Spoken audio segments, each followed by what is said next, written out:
Good morning. So this is my first time I've ever gone on live stream, so really excited to be here. It'd be really nice if anybody could ask me questions and talk to me along the way about what I'm doing, as much as anything, so I can test out how this all works. And obviously I need to know where your interests are. So following on from my video the other day, I said that I'd do a lot of different crafts and I asked for suggestions. Now Maria did mention to me that she's interested in needle felting but hasn't got much of a clue on it, so that's fine. So what I'm going to do today is I'm going to show you a project I'm working on. It's quite a big project, but also it incorporates the element that I said about not doing things perfectly.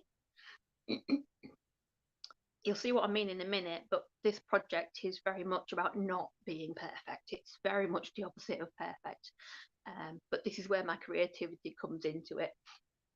And what I try and do, and sometimes projects like this take me quite a while to do, and the main reason for that is because I don't want it to look rushed. I don't want, I want everything to be just right. So sometimes it takes me a while to sit back and look at it and walk away from it and think, oh, actually, that would work, and then come back to it and do a bit more. So without further ado, I shall show you what I've been doing. A cup of tea is definitely needed.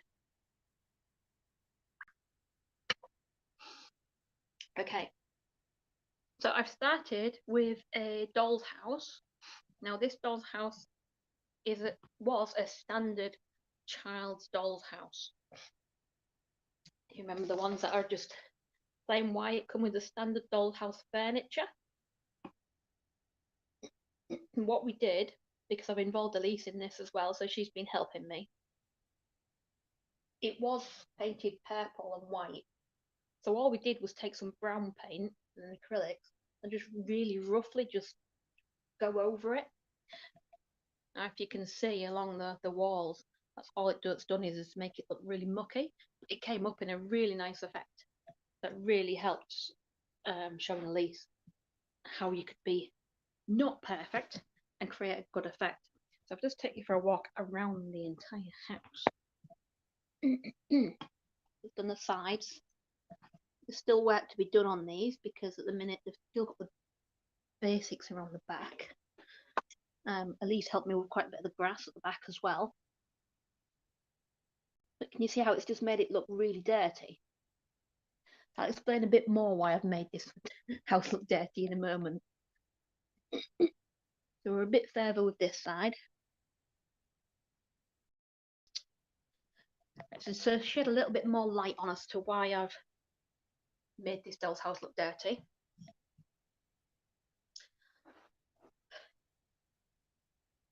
I've called this project the Lost Doll's House. So I want you to think of the doll's house, a toy that's been thrown out. It's ended up at the end of the garden. It's there with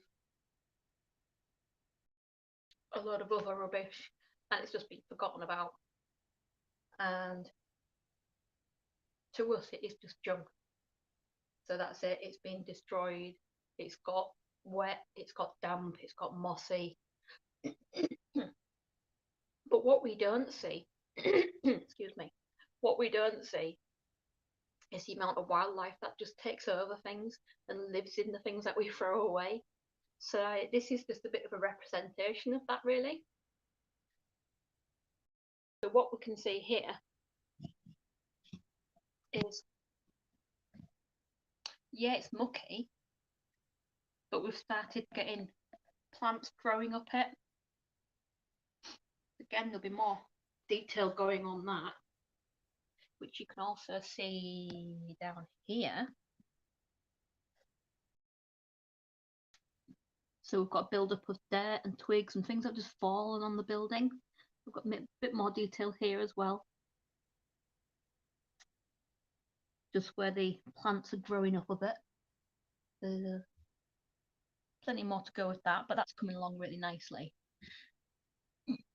You may have noticed on the top of here, one of the windows is broken. Because that's what happens, right? Things get chucked out, things get chucked on top of them, things get broken. So, here. But if we look a bit closer, can you see who's living inside there? Let's turn the lights on. See if I can get a better angle. You can tell I'm new to this, can't you?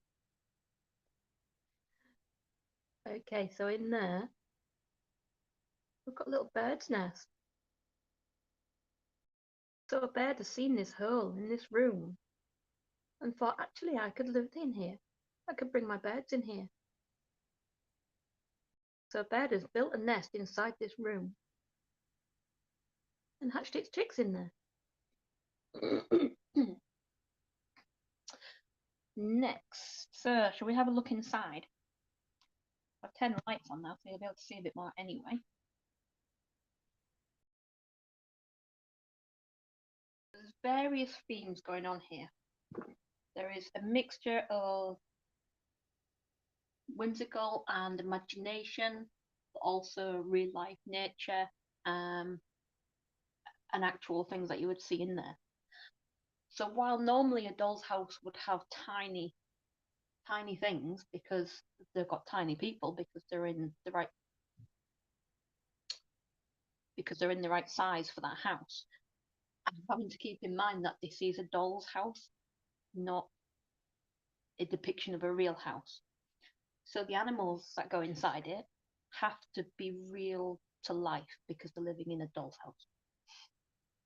I just have to remind myself of that occasionally. So if we take a little bit of a closer look up here, we've not quite decided what's happening up here yet. I think this is all going to be fantasy, but the idea we had here so far was that effectively it would be an area in the roof where they could look into the stars in the sky. So we're not quite there with that one, but it's looking nice, so we're getting there. Bit more thought process to go into it. I'll bring you back down here to see the birds in a bit more detail. So the nest I made myself completely. I started with a paper mache circle and made the base of the bed, painted it brown, and then using lots of moss, twigs, and sticks, and a few feathers I found, put those in the nest to make that look realistic. And the little birds, I think I got them from Car Boot. They're super cute, they fit in there lovely. So I added lights just to give it a little bit more, just so it lifts it a little bit so you can see what's happening. This room over here belongs to our fairies who have moved in. You can see the nature has grown through the house. We've got bushes that have grown through it, and there's flowers growing in there. But also the fairies are going to have a party. So that's going to be the party room. I'm not sure how well it'll show on the video, but I've got glitter in the bushes and everywhere.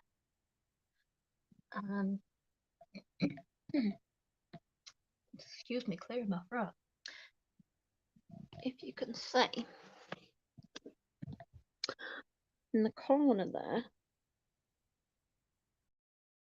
this pink thing in the corner is actually a nut.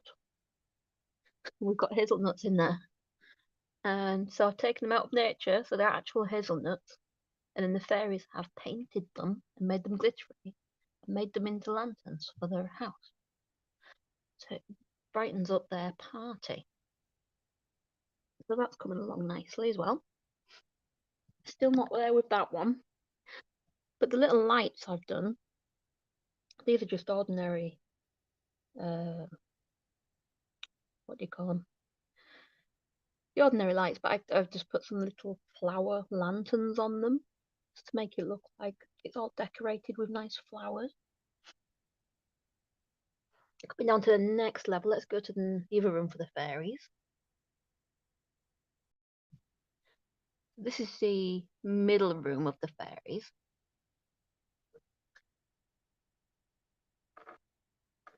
It's very glittery and very pretty. Because it would be, because they're for fairies. I've made the archway actually out of sticks. I love these. I get these out of nature. They're just plants that I've woven around each other, and I just think they're amazing. I really think they're artistic in their own way. So we've left it all glittery. We've put some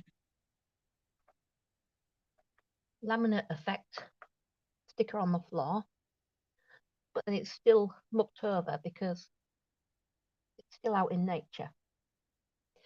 And at the side, I'm not sure you can see that there, I've got some extra details in there. Just in here, I've put some plants in there. I love looking at gardens when I go out and about, where stuff's available without me getting into trouble. I take little snippings off of bushes and flowers and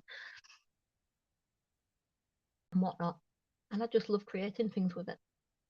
Again, I've got some more of these hazelnuts here as well. I've painted just pink for the fairies. Got a little fairy key here.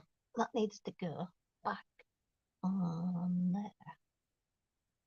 Elise keeps stealing it to try and open fairy doors with. Anyway, I'm gonna have to stick this down somewhere because it keeps falling over.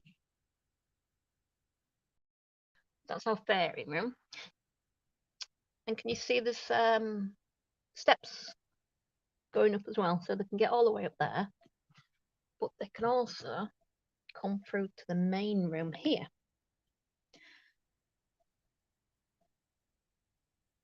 So the plan here was this is where the mice are going to live. Was it? Oh no, sorry, these are all the different coloured lights. They're meant to look like fireflies. I spent quite a bit of time pulling the paper off and making it look like it's just got damp and mucky. And quite a bit more work to go in this room because it still needs some more things grown into it. So in the corner, I painted the corner to darken it up and then painted some, I don't even know what you call it. You know, the stuff you use for flower arranging, the foam. I stuck some of that in the corner and then I put all the grass and things in there. I have put the odd bits of paint on some of it, which is just to brighten it up and give it some colour. But again, it's to look like the plants are growing through and into the doll's house. So at the back, I've got a little ladder. So this ladder is for the fairies to be able to climb all the way to the roof, all the way to the basement if they want to. We've also got some clear works to go in. This is one that Elise made, so she's made a carrot. I need to finish painting it. I actually think she did a really good job there. Lastly then, we've got the bottom room. Down here,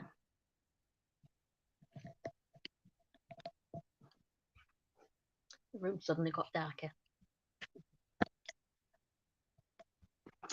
Okay, so the bottom room here, that's the entrance room for the fairies. The fence has fallen over.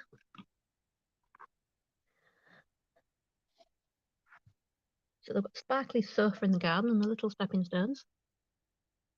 Again, they've got some flowers here. So they're what grasses that I've taken out the garden, but then I've spray painted them red. And I've done some more with the sticks. So up here, and I've sprayed these with glitter as well, just to give them an extra glittery effect for the fairies. All around the back of the room, you can see the growth has grown through, the moss is growing through well on that one. Finally, this room is almost complete. So this is where my mice will live. So it's all bits and pieces that the mice have dragged in. And also a mouse's nest. So again, I've made the nest myself. I did start again with paper mache and made the basic nest, and then used lots and lots of different grasses and sticks and what have you, just to make it look realistic. So we've even got the hole right into the middle so they can sleep. The problem is, sir, there's no one to sleep in it at the minute. So this is where my needle felting's gonna come into it. So that's our entire house. And eventually it will have little creatures poking out the windows and doors as well. This is where we're at the minute. Okay, so I'm going to show you now where I'm going with the needle felting. Put you back on my stand. There we go. Oh, sorry about that, making you dizzy.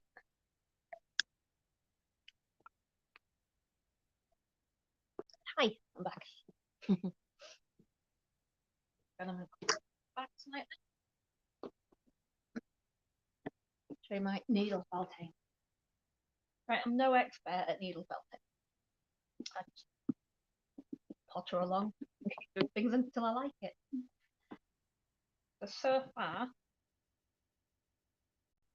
this is my little mouse. It's not the right colour yet, it's not quite right, but the basic shape of him is there. And he will sit inside that nest. I'm hoping to be able to do another couple of mice that'll be sat up as well.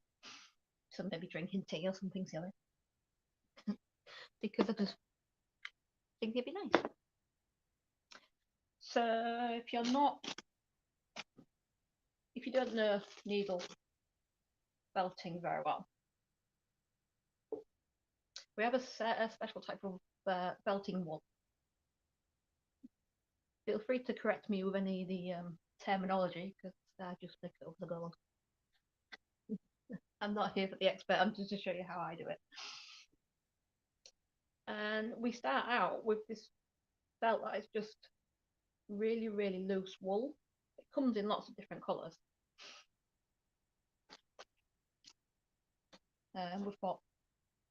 We've got some that comes in just the natural colour, and then these ones are ones that people have taken time to dye the wool properly. They get the different colours.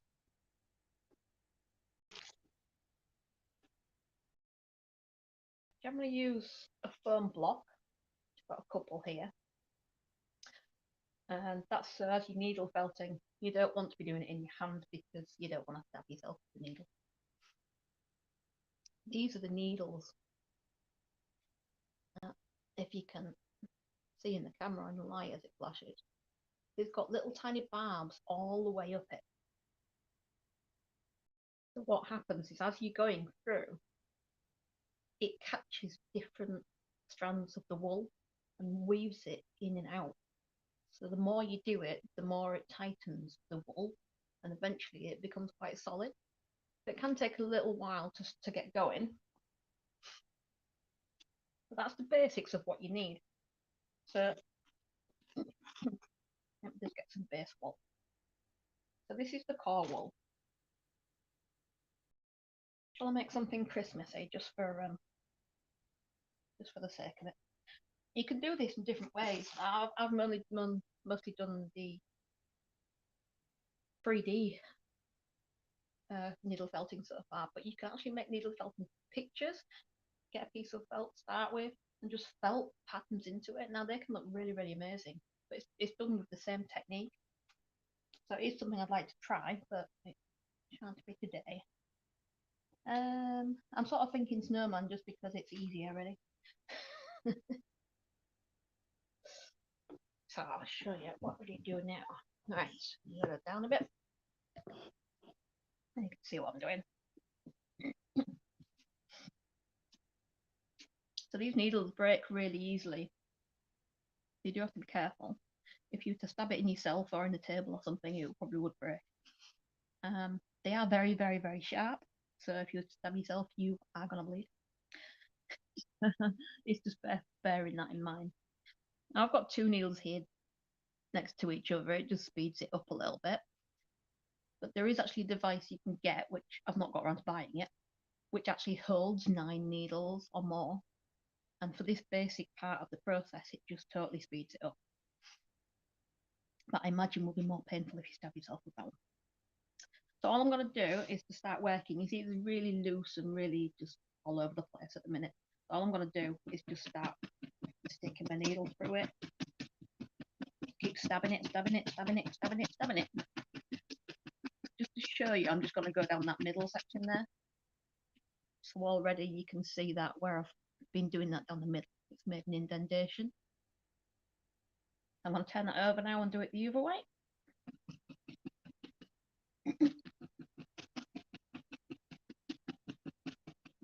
So this is already getting tighter. It's starting to hold its shape now a little bit. So I'm going to keep turning it over and hopefully it will start looking like a ball. I'll just do the snowman's head today just to show you how simple it can be, really. Now, needle felting can be as complicated or as simple as you like. My inspiration for making Millie, if you saw my last video, she was a cat that we lost a few years ago. She went missing. She never came home, bless her. And I kept seeing, I'd actually planned to do this project before she disappeared. And I kept seeing pictures where people had needle felted their cats. And some of them are absolutely amazing. They look like real cats. So it really inspired me to have a go and to do it.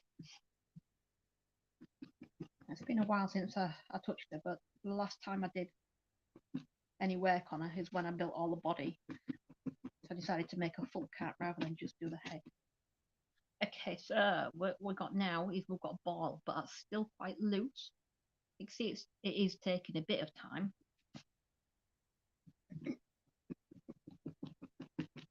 So this is where it comes into play when you've got the holder with the 9 needles in it.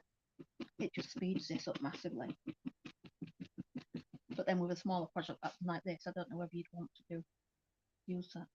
You'd have to be careful, I imagine.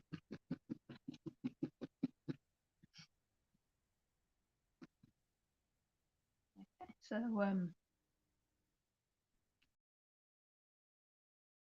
if you do have any questions along the way, please just ping it across and I will try and answer them as I go.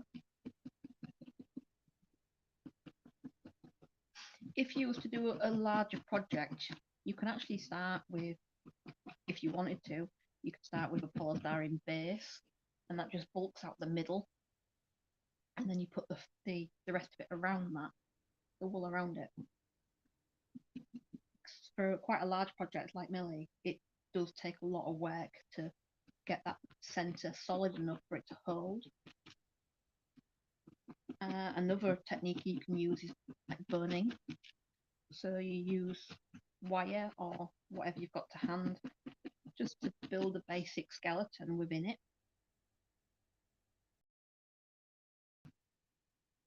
And then that will hold the structure. And again, you work the wool around it, wrap the wool around it, and then start working into it. Being careful not to stab the wire because that will also break the needle.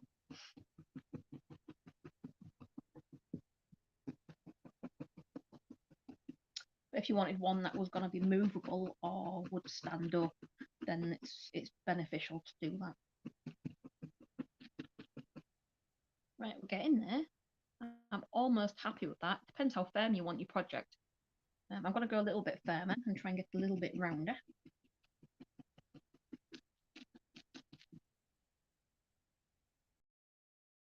Have a look.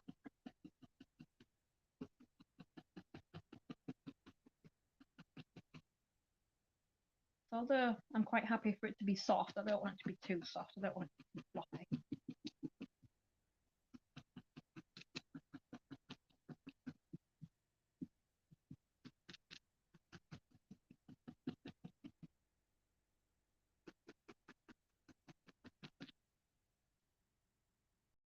Okay, that's feeling okay now. So we've gone from the fluffy mess we had, like that one, to an actual ball that holds together. So I'm going to do a tiny bit more on there, and then I'm going to put a face on it to show you a bit more.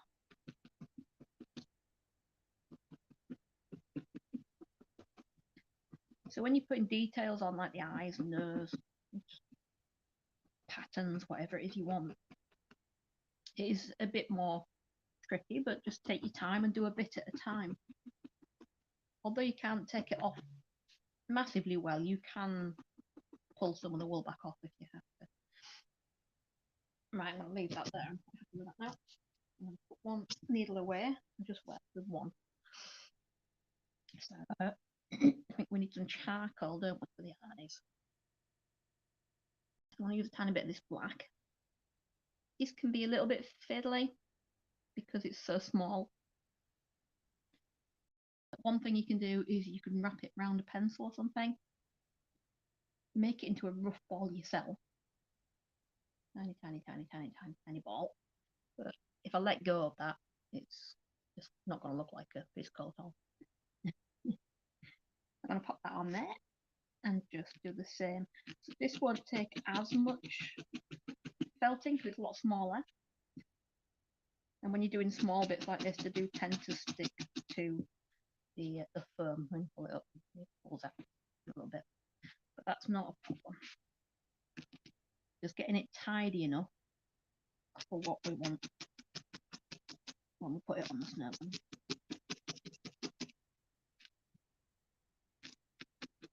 I might have actually too big. Right.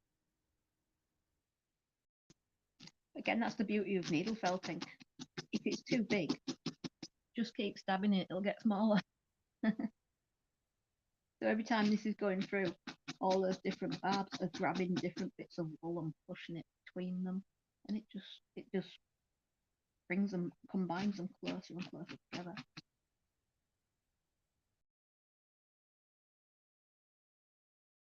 Right, what do I think? I think I could maybe get away with that. We'll go a little bit smaller when we place it, needle felt it in anyway. And I'll need to make a second one, but try and make it the same size.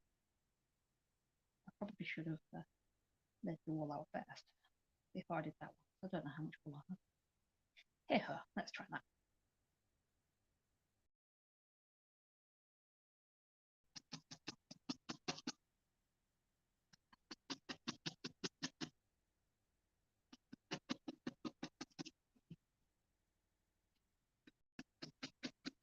Oh, I didn't sit on the floor, my foot's going dead.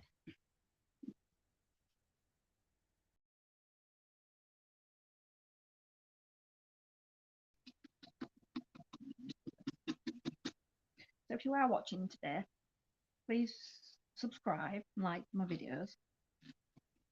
I've got lots more plans, so I'll be hoping to be doing this a bit more regular.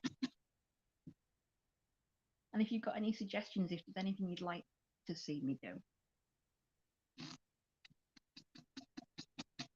I'm more than happy to try things, even if it's something that I haven't done before. Now, I do dabble in a lot of crafts. As I say, I'm no expert in any of them, but I sort of have my own little way of doing things. Let's have a look at those. So I think they're roughly the same size-ish. So all I'm going to do now is try and place them. Which side of the snowman up? Place that on there, and just in the middle of it, stab him in the eye.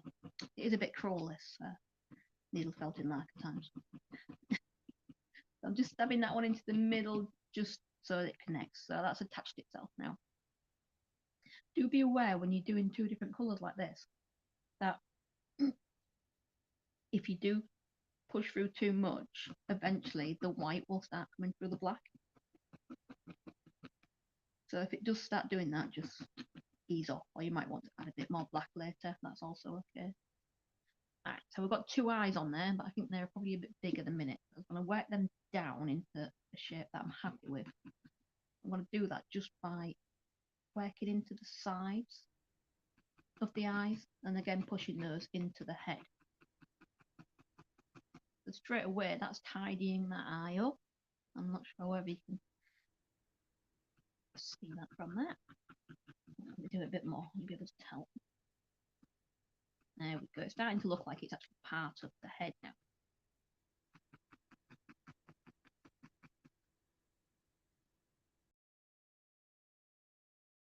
So the going through the middle of the eye was just to secure it to the head in the first place. And now by going around the eye and tucking it in at the edges, it's tidying it up and making it become one with the head. So you can see the difference between the two eyes now. I'll do that the same with this one. What else do you think he needs? I'm going to need another colour, aren't I? So we've got Snowman's eyes. And what about a mouth? I'm going to do a separate piece of colour for every bit of his mouth. Or should I use a stick, do you think? If I use a stick, that would work. I just need a bit of brown wool for that one. See how we go.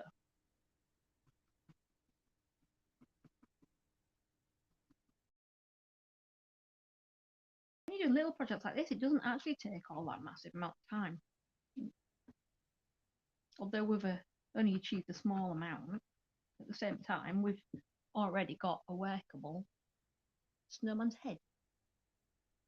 I'm quite pleased with that. In fact, he's looking a little bit like Jack Skellington at the minute. Right, my little pussycat Misha has come to see us because she likes to be in a video.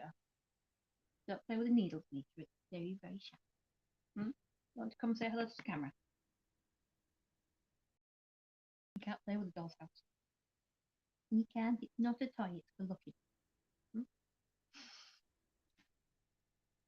I'll see if I've got some. Yeah. See if I've got anything I can use for the nose. So generally, people use Misha. She likes to get in on the act, you say. Hi. What are you doing? Come on. Right, what have we got in here?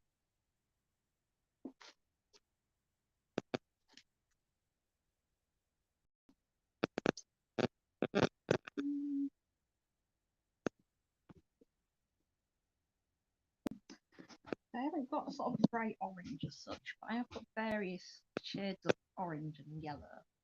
So what I might do is just try and combine some of these. So this is another way you can work with it as well. If you haven't quite got the colour you want, you can make your own. If you imagine like painting and how you mix two colours together, it's exactly the same thing. I'm going to take a bit of the yellow and a bit of this bright orange. I wonder if that'll be enough. Some of the yellow. Now, Misha's playing with flowers on the floor now.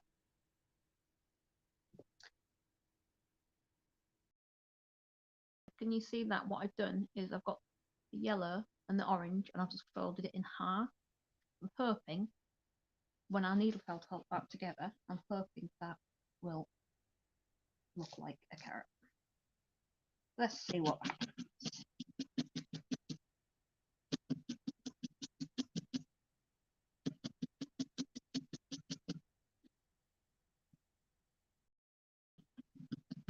I'll remember to keep turning it around, otherwise you end up with the colours staying separate. So keep turning it, it mixes the colours together. But it's starting to do that now. Oh, we've still got quite a bit of yellow at that side. Similar to how I was working before. I'm working each side, keep turning it.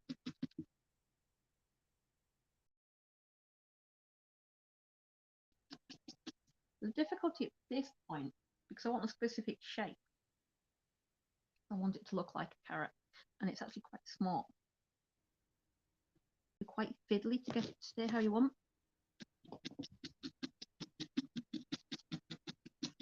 Misha is definitely trying to feel more like it.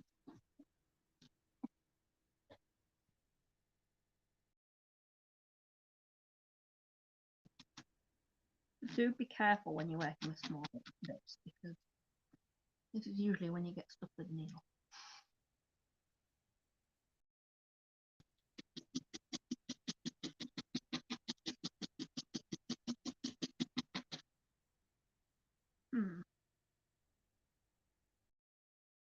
So how are we looking?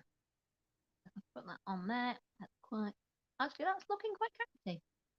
But obviously, I don't need all that. Another thing about the wool is you can literally pull it apart. I don't need all that, so I'm gonna pull some of this out. Literally, just pull it off like that. And what I'll do with the rest of it, you can just snip it off as well. Scissors handy. But just by pulling that, that's all come off now.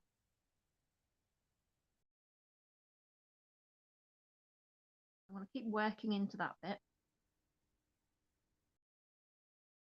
And then we can use the ends to needle felt it actually to the snowman. What I'm going to actually do is make that end bit into a little bit of a ball.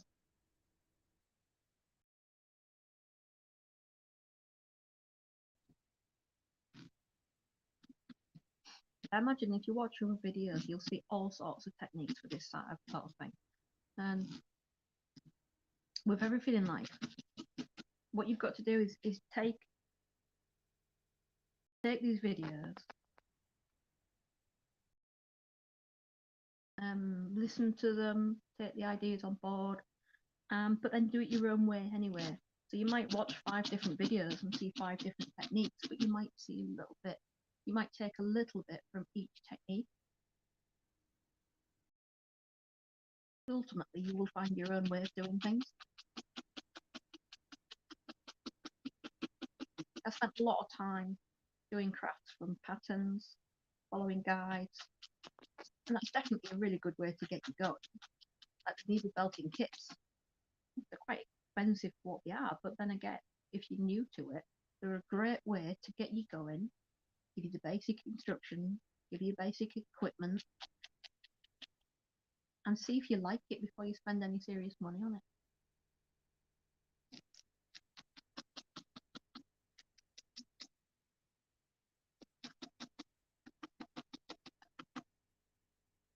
Hey, we're getting there, but I think we're still too long. Always awkward doing this, but if you can try and, sometimes I try and push it into the end of it just to try and shorten it, but that can be quite fiddly. Again, just be careful you don't stab yourself.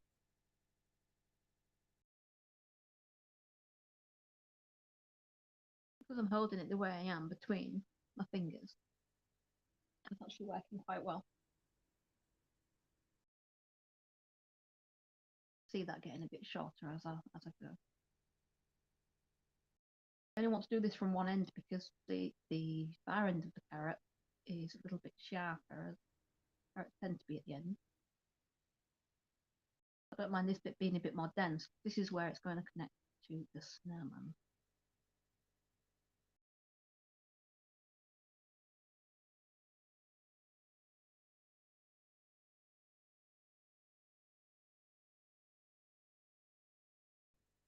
Must change feet. Oh, let's move on there now. See where we're up to. Okay, so here's our snowman with a really huge carrot nose. I mean, a little bit shorter, and then I'm going to try and work it into the snowman a little bit, which it'll get shorter as I work it in there anyway.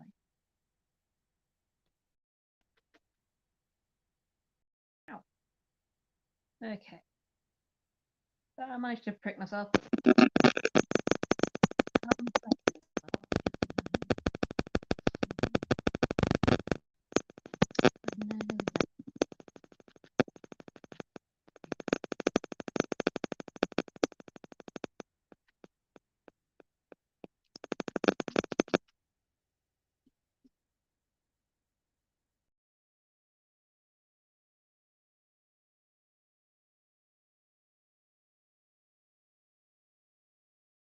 Right, so this bit is a bit long at the minute, but hopefully that will sort itself out. You want to position it where you want it, and just very with the eyes, push the needle through the centre into the head. I'm just going to push that in a few times just to get a bit of purchase.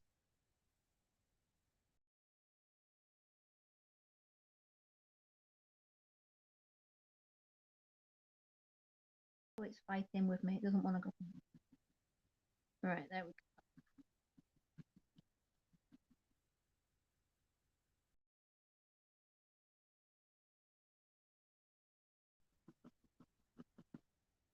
Ah, this is cool.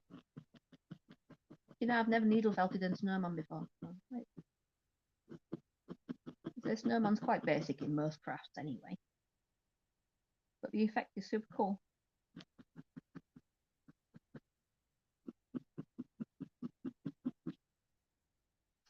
I'm all for making different things for Christmas at the minute. So if you've got any other suggestions of things you want me to needle felt, give me a shout. Because I don't follow patterns anymore, so I'm literally making this up as I go along, which makes it more interesting as well. And definitely plugging you into my battery because it's dying. It makes it more interesting and it makes it unique, especially if you wanted to gift your items or to sell them. If the pattern's entirely yours, it just makes it that bit nicer to sell. We're getting there. We're still very long though, aren't we? I'm going to do the same as before. I'm going to stick right down the middle of the carrot and needle felt down, and that will pull the fibres together.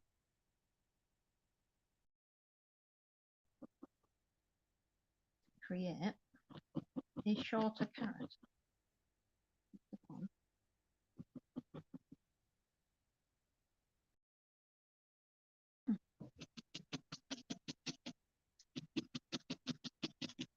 So just keep working on keeping it thin, pushing it in sideways and then pushing it down again.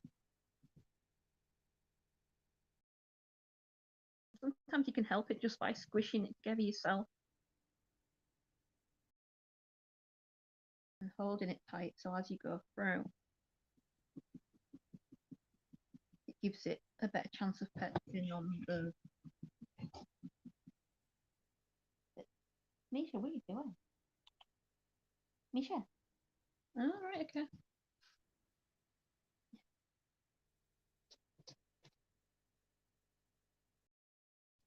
Because of the way I'm making my doll's house, because I've got bits and pieces, it means random flowers and things. And she finds them and she scoots them all over the living room.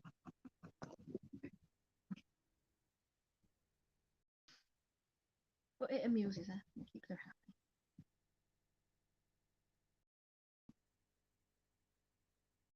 You can see just actually doing details can be just as lengthy as making the initial shape. Another thing you could do is if you wanted, if you weren't happy with this, you could just cut, literally just snip a bit off with your scissors and then just tidy the end back up.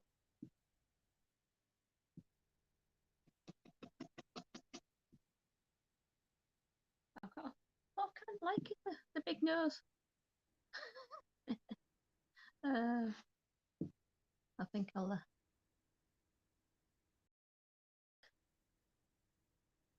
try and go a bit shorter. Come on, you can do it. can be a bit frustrating sometimes. You can feel like you're doing this forever and ever and ever and ever and ever, not getting anywhere.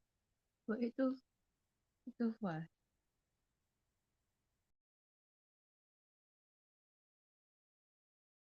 Do a bit more from the actual base of the carrot, and it'll widen the base of the carrot again. Oh, there we go. We're getting somewhere now. Perseverance, see?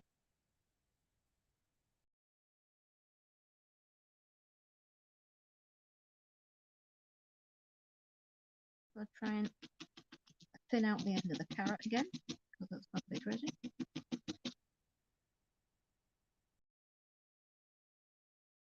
So isn't it?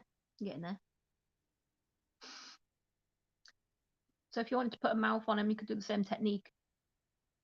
Literally just following it with the black dots, put some smaller amounts across. They would take less time, obviously. Or if you wanted to do like a stick, do the same thing, but taking some brown. It would be quicker than the carrot because it wouldn't have to be as specific. Sticks come in every shape and size, so you could just roughly make a stick and put it around in the shape you'd like it. So the rest of it is really quite simple. What I'll do is I'll complete the rest of the snowman, and then on my next video I'll show you it before I make my next. So